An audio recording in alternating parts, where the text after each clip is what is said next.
लेकिन संविधान का लागू होना गणतंत्र दिवस नहीं होता है। दोनों चीजों में अंतर होता है, अभी थोड़ी देर में समझते हैं।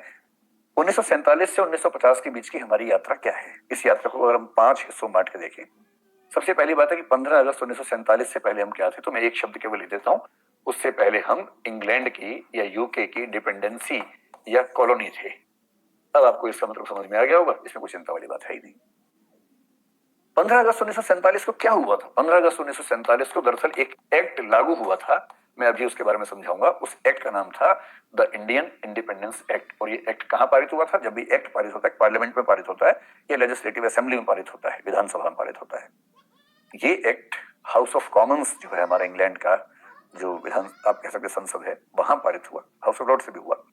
और इसका मतलब ये हुआ कि यूके की पार्लियामेंट ने एक एक्ट पारित किया था, उसका नाम था इंडियन इंडिपेंडेंस एक्ट। ये एक्ट लागू हुआ 15 अगस्त 1947 को, और वहां से हम स्वाधीन हुए। हमारा संविधान दुनिया के सबसे अच्छे संविधानों में से एक है। 60 संविधानों को हमने पढ़ा, समझा। दिसंबर 1946 से संविधान के निर्माण का काम शुरू हुआ। ये वही संविधान सभा है जिसमें प्रारूप समिति एक थी, ड्राफ्टिंग कमेटी, उसके अध्यक्ष कौन थे? डॉक्टर बी आर अम्बेडकर थे। नेहरू जी भी इस संविधान सभा में महत्वपूर्ण मेंबर थे। और डॉक्टर राजेंद्र प्रसाद आप जानते हैं कि इसमें महत्वपूर्ण भूमिका में रहे, सभापति की भूमिका में रहे। महात्मा गांधी इसमें नहीं थे। महात्मा गांधी मतलब इन औपचारिकताओं से दूर रहने वाले नेता हुए हैं। इस संविधान सभा ने लगभग 3 साल में संविधान बनाया, और नवंबर 1949 के अंत में 26 तारीख को संविधान निर्माण का काम पूरा हुआ। इसलिए हम 26 नवंबर 1949 को संविधान दिवस कहते हैं। क्यों कहते हैं अभी थोड़ा समझाऊंगा। ये आ गया 26 नवंबर 1949, जो मैंने भी आपको बताया। और उसके बाद फिर कुछ और चीज हुई। वो क्या चीज हुई आज समझेंगे थोड़ा सा विस्तार में।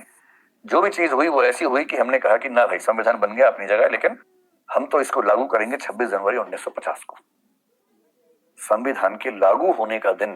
लेकिन गणतंत्र का मतलब सिर्फ इतना नहीं होता है कि संविधान किस दिन लागू हुआ था। हाँ, गणतंत्र दिवस मनाने की एक वजह यह है कि संविधान हमारा उस दिन लागू हुआ था। दोनों में क्या अंतर है? तो एक मोटी मोटी बात समझ लीजिए। 15 अगस्त 1947 को क्या हुआ था? इंडियन इंडिपेंडेंस एक्ट लागू हुआ था। इसमें क्या था मैं आपको बता रहा हूँ, फिर इन चीजों पर हल्का हल्का समझेंगे, और तब 26 जनवरी 1950 आपको पूरी तरह से कंसेप्ट उसका स्पष्ट हो जाएगा। देखिए,